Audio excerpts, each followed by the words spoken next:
രാവിലെ തന്നെ big boss നന്ദനയ്ക്കൊരു പണി കൊടുത്തു. ഒരു 8ൻ്റെ പണി തന്നെയാണെന്ന് പറയാം. ഓരോ മത്സരാർത്ഥികളെ കണ്ട് അതുപോലെ അനുകരിക്കുക, അവർ ചെയ്യുന്ന പോലെ അനുകരിക്കുക. ആദ്യമേ ഫിജോയുടെ പുറകെ നടന്ന് എക്സർസൈസൊക്കെ കുറച്ച് ചെയ്തു. അത് തനിക്ക് പറ്റില്ല എന്ന് കണ്ട് ഓളം തന്നെ ഏതായാലും ഓടി നമ്മുടെ അഭിഷേകിൻ്റെ പുറകെ കുറച്ച് നേരം കിടക്കുന്നത്. അഭിഷേക് കാണിച്ച പോലെയൊക്കെ കാണിച്ചു, ചാട്ടങ്ങളും ഒക്കെ കാണിച്ചു.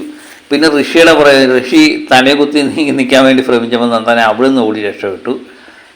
കുറച്ച് നേരം ഫായിയെ കാണിച്ചു. അതിന് ശേഷമാണ് ഇപ്പം ഞാൻ ജിൻഡോ ചേട്ടനെ കാണിക്കാമെന്ന് വെച്ചാൽ ജിൻഡോ ചേട്ടൻ്റെ പുറകെ പോയി. ജിൻഡോ തലകുത്തി ഒരു നിപ്പുണ്ട്, കാലുമൊക്കെ.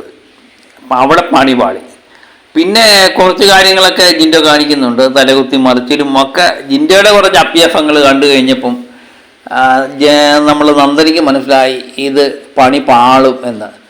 പലപ്പോഴും ജിൻഡോ തലകുത്തി നിന്നപ്പോഴും നമ്മൾ നന്ദന തലകുത്തി നിൽക്കാനൊക്കെ ശ്രമിക്കുന്നുണ്ട്. പക്ഷേ അത് നന്ദനെ കൊണ്ട് പറ്റില്ല എന്ന് നന്ദനയ്ക്ക് മനസ്സിലായി. ജിൻഡോ ചെയ്ത് വേറെ കുറച്ച് അഭ്യാസങ്ങളൊക്കെ നോക്കി.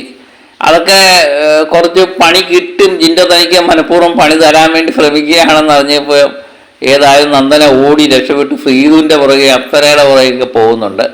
അങ്ങനെ രാവിലെ തന്നെ നന്ദനയ്ക്ക് 8ൻ്റെ പണി ജിൻഡോ കൊടുത്തിരിക്കുകയാണ്.